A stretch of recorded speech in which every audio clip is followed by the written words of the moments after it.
सदा सुखी भवं में हम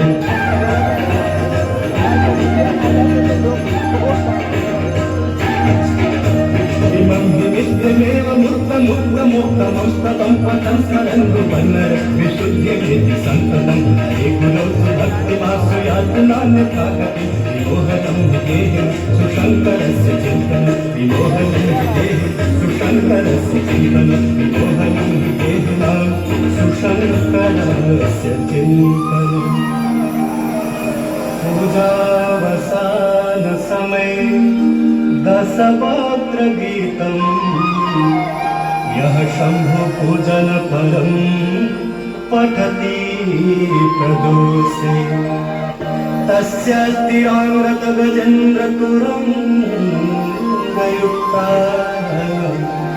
लक्ष्मीं सदैव सुमुखीं प्रददाति शम्भो लक्ष्मीं सदैव सुमुखीं प्रददाति शम्भो लक्ष्मीं सदैव सुमुखीं प्रददाति शम्भो श्रीगङ्गा स्तोत्रम् देवी सुरेश्वरी भगवती गंगे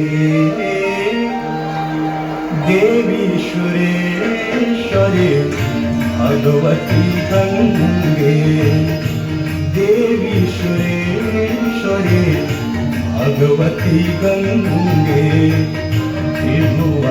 त्रिभुवनतारिणी तरल तरंगे त्रिभुवनतारिणी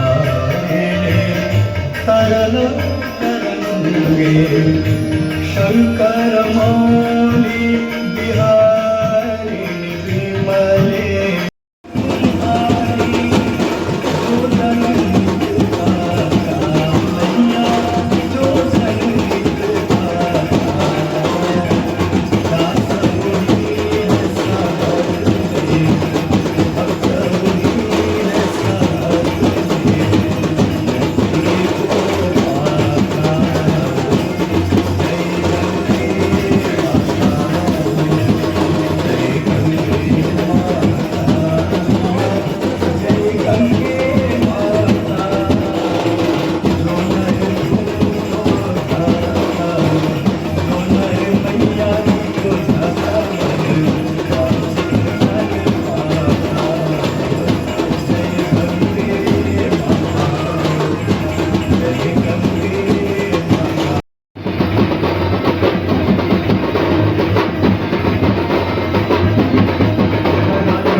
चंद्रमस्तु सद्निर्गमस्त्रमस्तु करालवालवन्यं मिल्के मिल्के मिल्कनन्त गङ्गतुङ्ग मङ्गल विक्रम प्रवर्तितः प्रचण्ड ताण्डव शिवम्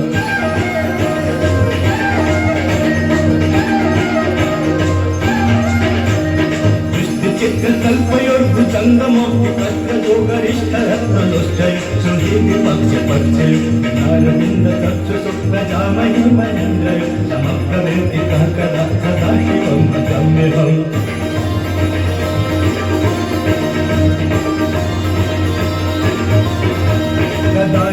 निर्झरीनि कुन्दकोटरे वसन् विमुक्त दुर्मति सदाच्युस्तवन्तनिम्ब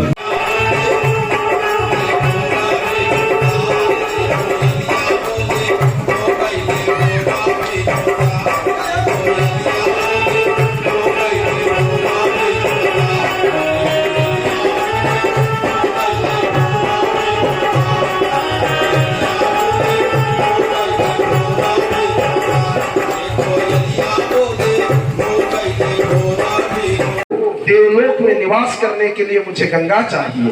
उन्होंने कहा कि भगीरथ, गंगा के प्रबल वेग को पृथ्वी संभाल नहीं पाएगी।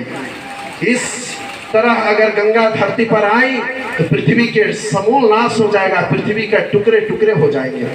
उनके प्रबल वेग को संपूर्ण सृष्टि में केवल एकमात्र कोई रोक सकता है तो अवधाधानी भगवान शंकर। तुम पहले शिव जी को प्रसन्न करो, क्या वो इस कार्य के लिए तैयार है, उसके बाद तुम गंगा ले जा सकते हो। भगीरथ ने भगवान शंकर की कठोर तपस्या आरंभ की। भगवान शिव जी जब प्रसन्न हुए तो उन्होंने कहा कि हे भगवान शंकर, मैं गंगा को अवतरित करना चाहता हूँ और उसके प्रबल वेग को पृथ्वी संभाल नहीं पाएंगे, अतः आप कृपा करके उनके वेग को धीमे कर दीजिए, इसका कोई युक्ति निकालिए। भगवान शंकर तो प्रारब्ध का चक्र पहले से ही जानते थे। वो मुस्कुराए और उन्होंने कहा कि मैं प्रस्तुत हूँ, तुम गंगा को लेकर आओ। जब भगीरथ गंगा को लाने के लिए गए तो उनके प्रबल वेग इतना तेज था कि शास्त्रों में ऐसा वर्णित है, ब्रह्म वैवर्त पुराण में भी ऐसा उल्लेख है कि भगवान शंकर से अगर जरा सी भी चूक हो जाती तो पृथ्वी का समूल नाश होने से कोई नहीं बचा सकता था। भगवान शंकर माँ गंगा को अपनी जटाओं में बांधकर ध्यान मग्न हो गए। वे भूल गए कि मुझे गंगा को वापस भी करना है भगीरथ को। फिर भगीरथ उनकी तपस्या में, अनेक प्रकार के कठोर तपस्या में भगवान शंकर को रिझाने का अपना प्रयास करने लगे। जब भगवान शंकर प्रसन्न हुए तब गंगा माँ भगीरथ के साथ धीरे धीरे पृथ्वी की ओर आने लगे। अपनी जटाओं में गंगा को बांध लेने के कारण भगवान शंकर का एक नाम गंगाधर भी है, इसलिए हम लोग भगवान शंकर को गंगाधर भी कहते हैं। जब महाराज भगीरथ गंगा को लेकर पृथ्वी की ओर आने लगे और जैसे ही उनके पूर्वजों के ढेर हुई उस राख पर गंगा का स्पर्श हुआ, उनके पूर्वज मुक्त हो गए और देवलोक में जाकर निवास पा गए। गंगा के पृथ्वी पर अवतरित होने के कारण उस समय के जलाचर, भूचर एवं समस्त वनस्पतियों सहित सभी जीव जंतु अनेक प्रसन्न हुए। माँ गंगा मुक्त कामी चेतना का मार्ग है। माँ गंगा जब पृथ्वी पर अवतरित हुई, इससे उस वक्त पृथ्वी पर बहुत कोलाहल मच गया। तीव्र वेग शांत होने के बाद भी लगा कि पृथ्वी का नाश हो जाएगा।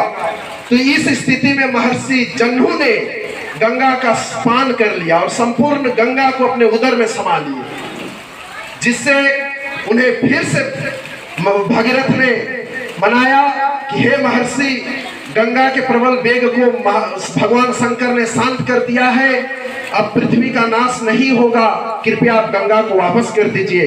तो महर्षि जन्हू ने अपने कान के मार्ग के द्वारा गंगा को वापस किया। इसीलिए महर्षि जन्हू के द्वारा दोबारा प्रदत्त की गई इस धरती पर जो गंगा माँ है, उनका एक नाम जाह्नवी भी है। महर्षि जन्हू की पुत्री होने के नाते उनका नाम जाह्नवी है।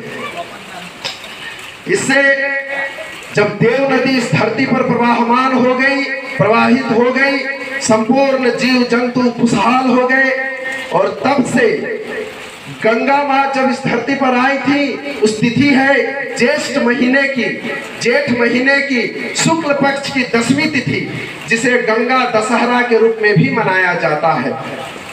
गंगा दशहरा के रूप में मनाए जाने वाला गंगा दशहरा के त्योहार को जब भी माताएं बहनें गंगा की पूजा अर्चना करती हैं, इससे उनके पति पुत्र दीर्घायु होते हैं, सौभाग्यवती स्त्रियों का श्रृंगार अमर रहता है।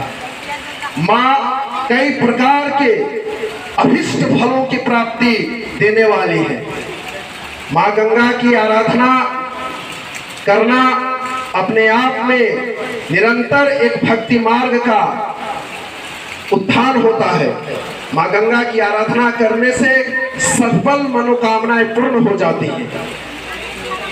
गंगा जब उत्तराखंड के गोमुख पर्वत से निकलती है तो पापदायिनी भागीरथी के रूप में निकलती है, और हरिद्वार में जब देवप्रयाग नदी में प्रवाहमान होने वाली अलकनंदा के साथ मिल जाती है तो वहां से गंगा के रूप में प्रवाहित होते हुए संगम में मंदाकिनी के नाम से, और वहां से बंगाल की खाड़ी में हुगली होते हुए सुंदरबन तक पद्मा के नाम से प्रवाहमान है। माँ गंगा के भक्तों के द्वारा उन्हें कई नामों से भी पुकारा जाता है।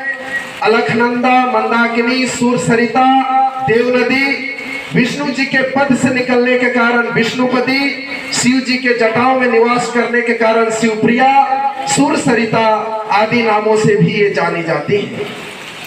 माँ गंगा के इस अवतार को हम नतमस्तक प्रणाम करते हैं, और आज छठ महापर्व के पावन शुभ अवसर पर व्रतियों के द्वारा गंगा आमंत्रण के अवसर पर सनराइज क्लब के द्वारा इस नव्य भव्य परंपरा को गंगा आरती में परिवर्तित करने वाले इनके आध्यात्मिक प्रयास को मैं प्रशंसा करता हूं, जिसके लिए उन्होंने एक आध्यात्मिक चेतना का मार्ग प्रशस्त किया है, जिससे संपूर्ण जन कल्याण की भावना इसमें निहित है। महाराजा सगर के द्वारा जो कहानी वर्णित है उससे उस कहानी की एक सीख ये है कि 60,000 पुत्र जो वर्णित है कहानी में, वो 60,000 पुत्र महाराजा के सैनिक थे। किसी भी संस्थान, किसी भी राजनायक या किसी भी कुल घराने के जो बड़े होते हैं वे अपने सैनिकों को, अपने सहयोगी कर्मचारियों को जब अपने पुत्र की तरह मानते हैं तो ऐसे ही व्यक्तियों के अश्वमेध का घोड़ा तीनों लोकों में दौड़ता रहता है। दूसरा प्रतीक ये है कि जब शक्ति पाइए तो उसमें विवेक का अंकुश लगाना बहुत अनिवार्य होता है। शक्ति के मद में 60,000 पुत्रों के द्वारा अश्वमेध यज्ञ का नाश हो जाना ये हमें सीख देती है कि शक्ति के साथ साथ समर्थवान पुरुषों को विवेक का अंकुश लगाना अति अनिवार्य होता है। आज की इस सभा में मैं माँ गंगा का स्मरण करते हुए ओम गंगा विश्वरूपिणे नारायणे विष्णुपदे नमः इस मंत्रों के साथ अपने वक्तृता का विराम देता हूँ, और मेरी भी हृदय अंतस्य प्रार्थना माँ गंगा के श्री चरणों में निवेदन है कि इस क्षेत्र के साथ संपूर्ण विश्व का कल्याण हो। माँ का अभिष्ट अनुकंपा हम सभी के ऊपर हमेशा बना रहे। हमारे द्वारा और इस सनराइज क्लब के द्वारा जो आध्यात्मिक प्रयास सुचारू रूप से किया गया है, जिसका सफलतम आज 3 वर्ष है, ये आने वाले सतयायु हो, 100 वर्ष 1000 वर्षों तक के कार्यक्रम सफलीभूत होता रहे। इन्हीं मनोकामनाओं को संकल्प के रूप में माँ भगवती गंगा के श्री चरणों में अर्पित करते हुए मंचासीन सभी धर्मानुरागी भक्त वृंदों के प्रति अपना हृदय अंतस आभार व्यक्त करते हुए अपने भाषण को विराम देता हूँ। एक बार प्रेम से बोलिए गंगा मैया की, श्री श्री ब्रह्म बाबा की। बहुत बहुत धन्यवाद। बहुत बहुत धन्यवाद।